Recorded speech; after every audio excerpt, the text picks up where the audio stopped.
Our story begins with two kids watching an old cartoon.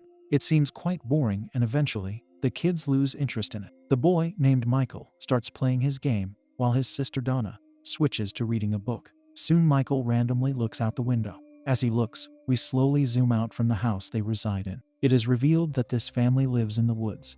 The scene shifts to a colder time in the same house.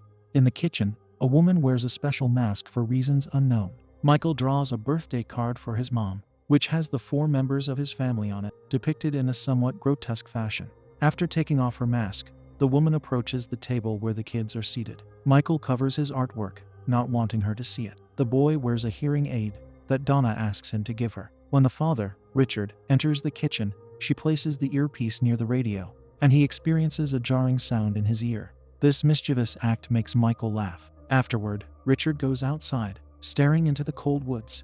As he accompanies the woman Coral, we see an elderly woman watching them intently. Soon, Richard is off to work, greeting the elderly woman on his way out. Coral is walking around in the house, taking her time to look at the rooms.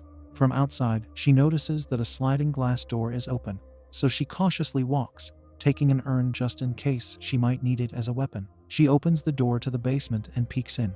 At this moment, we see someone passing by quickly. Having felt the presence, Coral makes her way to the room that the figure seemed to go into. Someone is eerily crouched on the floor. Coral is about to slam the invader with the urn, but suddenly Donna appears behind her and asks her what she's doing.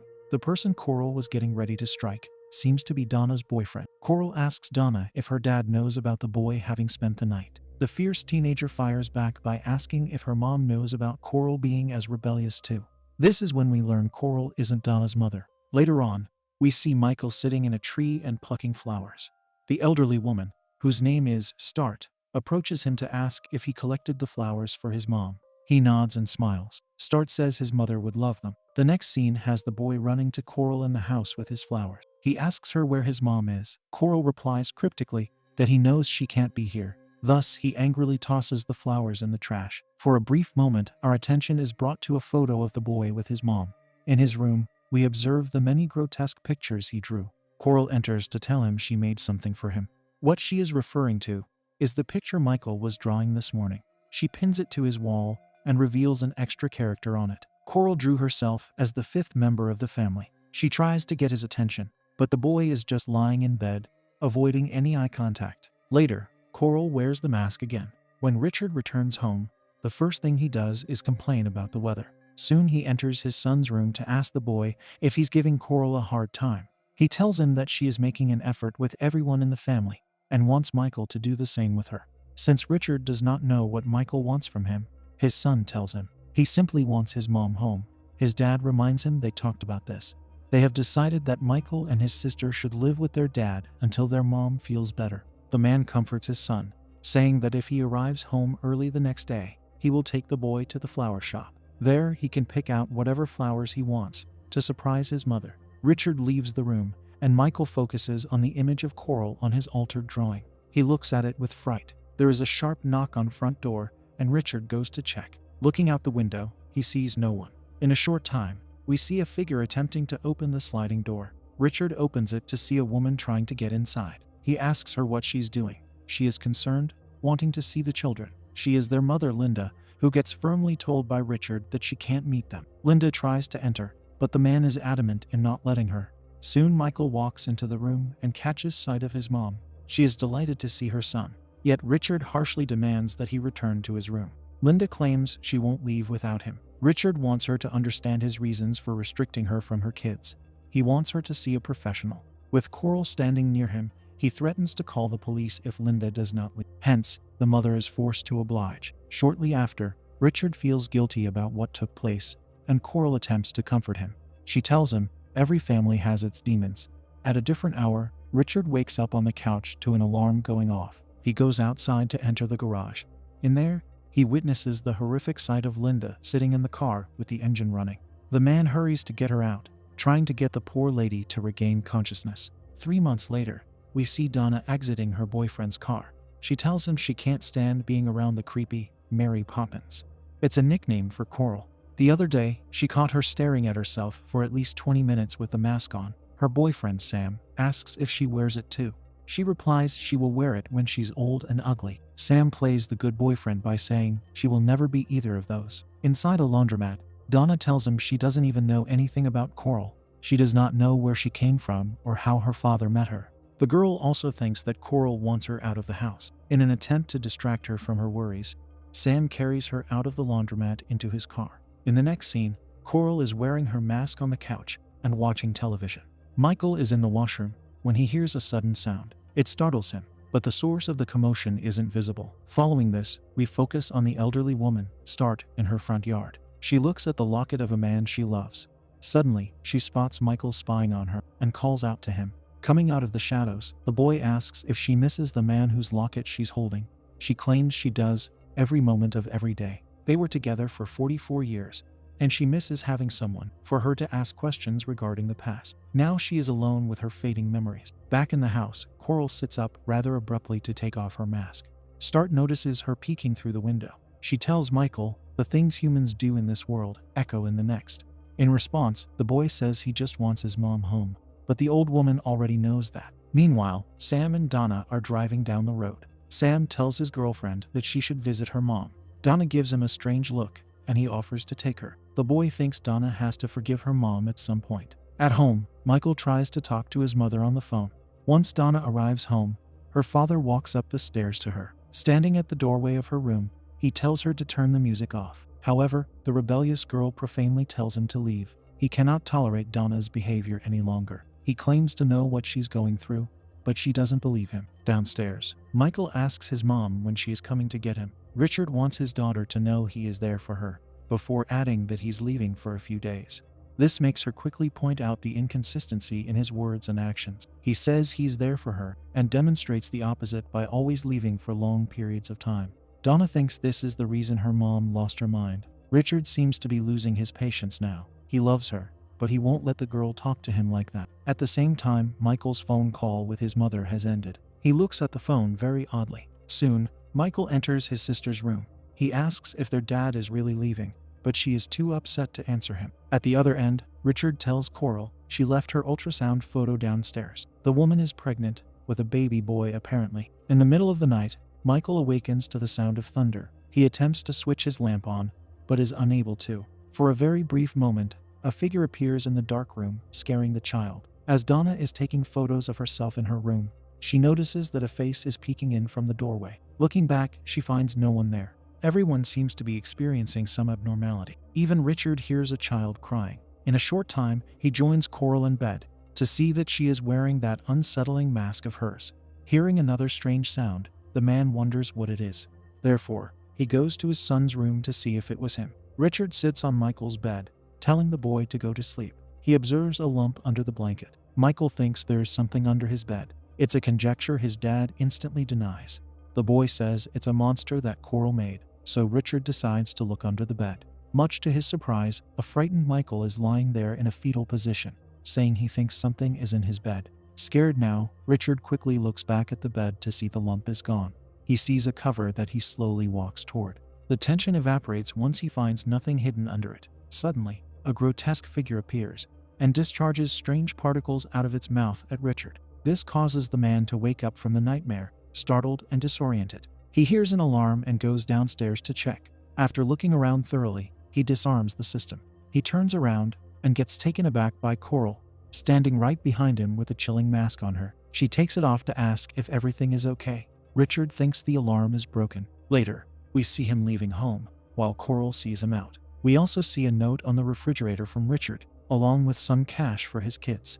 In the process of descending down to the basement, Coral trips on the stairs when the light unexpectedly turns off. When she sees Donna standing behind her, she assumes the girl is responsible. But Donna says she didn't do it. The house is in need of maintenance. Coral keeps staring at her, and Donna gives her a dose of her fierce attitude. She heavily insults Coral, who gruffly shuts the door on her. Donna takes the money her father left her. Shortly after, Michael enters the master bedroom, where he looks through a photo book that contains photos of his mother. He also sees Coral's mask there, which he puts on to play around. Soon he hears someone coming and hides under the bed. It is Coral who makes her way into the room. She observes the photo book has moved from its original place. To make things worse, she sees her special mask on the floor. Lucky for the boy, Coral leaves without noticing him under the bed. At a different time, Michael sits on his bed, watching a clown named Pogo on the television. Pogo applies paint onto the faces of children. Meanwhile, Coral enjoys herself in the living room, playing loud music. It prompts Michael to place his ear against the door to listen. Outside, we witness start looking at a window of the house. She sees a dark being in it and contorts. Michael sees someone covered under a blanket on his bed. Quickly removing it, he is shocked to find that what looked like a person was merely an illusion. Start is now in her home, where she looks at a book. She flips to a section on demonology. Simultaneously, we see the blanket Michael removed taking shape behind him. Start continues to look through scary pictures in the book, while the blanket continues to rise behind the boy. Michael is terrified to turn around, but once he does, the blanket drops. While this unfolds, Coral simply continues to have fun with her dancing. She is interrupted when Michael picks up the phone to call his mom. Coral takes off her mask and collects a knife. Michael quietly puts the receiver back on the phone before retreating into his room. Coral slowly ascends the stairs to stand near his room. The scared kid hides in his closet. Walking into his room, the lady doesn't see him. Michael watches her fearfully from his hiding place. He is peeking through the crack in the closet door, when suddenly her face appears in his view. However, she doesn't see him in the darkness. A knock on the front door saves the boy, causing Coral to leave. She reaches the door and looks through the peephole. It's Linda, calling out to her son. However, Coral doesn't open the door. She just secures it with an extra lock. Thus, Linda starts looking for another way to enter the house. Making this endeavor difficult for her, Coral starts locking all the windows and doors around the house. Helplessly, Linda continues to call out to her children. In Michael's room, his television turns on by itself, showing nothing but static. He exits the closet to observe this curiosity. Coral seems to have locked Michael in his room by attaching a rope to the handle, which is fastened to the stair railing. At the other end, we see Donna at a house party. She observes Sam talking to a girl, so she interrupts the conversation by kissing him. Afterward, she instantly asks him who the girl was, referring to her in a derogatory way. Sam wants her to relax and tells her she shouldn't be drinking, her violent nature getting the better of her. She pushes him. She adds an insult and leaves the party. Back in Michael's room, the TV is still acting funky. The cable fluctuates, showing glimpses of Pogo in between static. Suddenly, the clown delivers a ghastly scream. This is followed by a figure eerily running past Michael. We see a creature sitting in the darkness in the boy's room. It briefly, yet frighteningly, shows itself again, being the same grotesque person that appeared in Richard's nightmare. In the meantime, Coral steps outside with her knife. Michael is terrified and sits on his bed hugging his stuffed toy. A strange hand emerges from under the bed for a few seconds. As this occurs, Start is sitting in her chair, calling out to the boy in her sleep. Due to this, his TV turns on. He somehow knows to ask if Start is doing this. The woman tells him not to be afraid and advises him to stay away from the darkness. He should neither look at it nor touch it. Furthermore, Michael should remember what she told him about the things humans do in this world. When he calls out to her again, Start no longer responds. Thus, he runs to the television, desperate to hear her. At that moment, Coral returns inside the house through the sliding door. Unlucky for her, she forgets to lock it, allowing Linda to enter. When Coral goes into the basement, we observe Linda walking inside the house.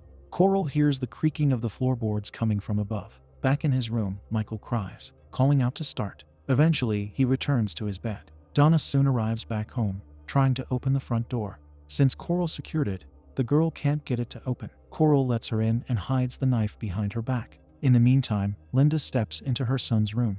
The moment she hugs him, the door shuts. Donna looks at Coral, asking harshly if the woman is wearing her mom's clothes. Meanwhile, Linda says she can finally say a proper goodbye to Michael. Downstairs, Donna sees the knife in Coral's hand and asks what she's doing with it. Coral claims that she was scared. The knife is to protect herself. But this answer does not convince Donna. She starts running away, prompting Coral to follow her. As this madness occurs, Richard is driving back home. He leaves a message for Coral that he's arriving home faster than expected. Back in his room, Michael and his mom continue their mysterious conversation. While they hug, Michael says he doesn't understand. His mom tells him it's okay, cryptically stating it's her fault. Shifting to Richard, the man remembers how he found Linda in the garage 3 months earlier. Except it wasn't just her in there. Her son was present in the car. Linda told him that they were going on a little adventure. Once Richard barged in, he pulled the unconscious boy out. He tried to get him to wake up, yet the man arrived too late. Agony filled his mind and heart. Switching to Michael in the present, His mother urges him to go to the light and not look back. The light she refers to happens to be the light emanating from his TV. Therefore, the boy starts walking toward the static. She says she can't go where he's going. Meanwhile, Coral catches Donna behind a building and stabs her, though it looks like it was an accident. Back in the room, the monster starts dragging Linda under the bed, making her son turn around to witness it. This scene could be symbolic, where Michael is walking toward heaven, while his mom gets dragged into hell for bringing both of them to their demise. At the other end, Donna falls to the ground due to her wound, and Coral runs away. She returns home to call Richard, unsteadily trying to inform him of what happened to Donna. He tells her to calm down, since he can't understand her. In a sudden twist, we learn that Michael was never in the house. He was never alive in the first place. In his room, the monster stands near the boy, twisting around scarily. Coral sees the photo of Michael with his mom, falling from the wall. She is terrified of what is happening, and runs out of the house. Some otherworldly form of Michael is attempting to help his mother from getting dragged under the bed. Richard reaches home, driving frantically, and accidentally slams the car into Coral. During this, the boy instantly vanishes, along with Linda. The man exits his car, seeing Coral lying on the ground. If that wasn't bad enough, he sees his daughter lying nearby too. Witnessing this tragedy brings him to his knees. Subsequently, we take a final tour inside the house, where we hear somewhat fainted, agonized screams. We also focus on Michael's grotesque drawing of his mom. The door to his room closes eerily, concluding the film.